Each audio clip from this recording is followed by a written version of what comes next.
Hello guys, welcome to the channel. My name's Daz, thanks for being here. I hope you are all well. I just want to take you through my rig. My rig's changed slightly since the last time I did this video, so I just want to take a bit of a quick tour of what I've changed and how I've changed it and why I've changed it. So, still using the same TV, so I've still got the 49-inch 4K Samsung TV that I'm using as my main monitor. Still using the SimLab GT1 Evo cockpit. I've got a Volvo V40 as I said in the last one. I actually got this as a set of the whole interior of the car for £100, so I've basically just used this chair and I've sold the rest. So great little thing there. Still using the Fanatec DD2 by Fanatec and the Formula V2 steering wheel, but I've actually upgraded the pedals. So I've got the Huizenfeld Pro pedals in there now. I've actually got the 3, so I've got the clutch.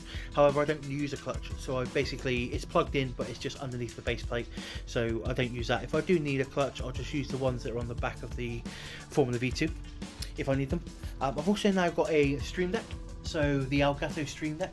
I use this for basically recording my streams or recording my movies or my videos, and I can also use it as a button box. So when I'm in iRacing or if I'm in Assetto Corsa, etc., I can actually use it for traction control, etc., all on there. So instead of having to have a button box, I can use the Stream Deck to do that as well.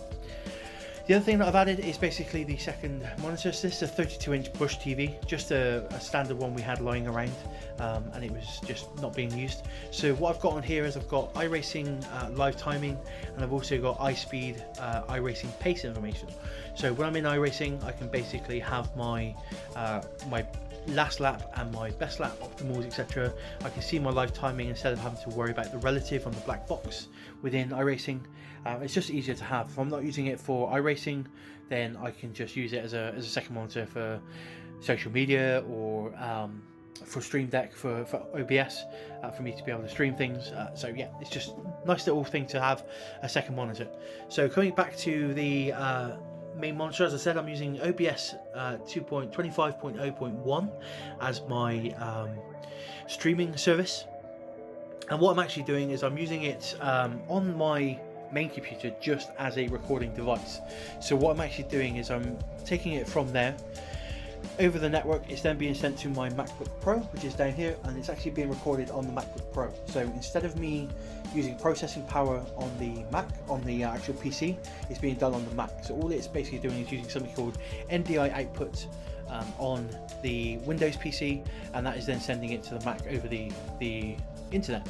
So it makes it really good, and not having to worry really about any extra power being used off of the PC. I know it would be able to handle doing both, but it's just nice to be able to move it across, so it's not having to do it. It's just fully just used as a gaming PC. So that's how I run it. Nice and simple. It's then all processed out on my MacBook Pro, so I'm using iMovie and things as my processing tools. So nice and simple to use, getting onto that system, very easy.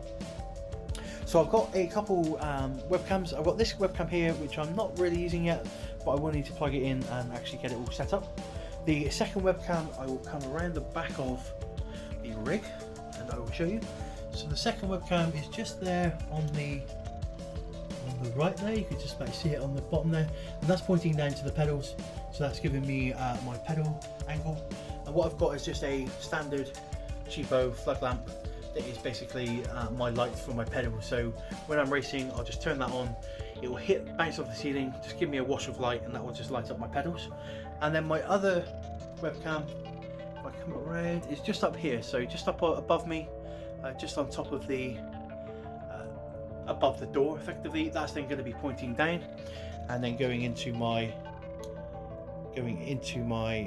my rig. So if I now come around to the rig and show you actually on the screen what you can see. So on the screen you're able to see me just here. You're there able to see the pedals, and I will then have the third webcam plugged in as well, so you can see it. So yeah, there you go guys. That's a quick 5-minute-ish video, just showing you the rig and how it's changed slightly since the last time I did the video. The reason I changed it is, one, that I got the monitor plugged in, the second monitor, and also because it makes more sense in the room this way. So As I said in my first video, I bought it to be Xbox and PC compatible. Now I bought the Heating File Pros, that is no longer the case, it's no longer compatible with Xbox. So I still have the Xbox there because I still use it with a controller, but all of my gaming with the wheel is now done through the PC. So if I ever play Forza 7 on the wheel, I'm playing it through the PC and running it on there. So yep, that's a quick video guys. Hope you all guys are well. Thanks for being here, thanks for watching. If you do like things like this, please like and subscribe and hit that bell icon, and you'll be notified of more of this in the future. Thanks guys, see you soon, bye bye.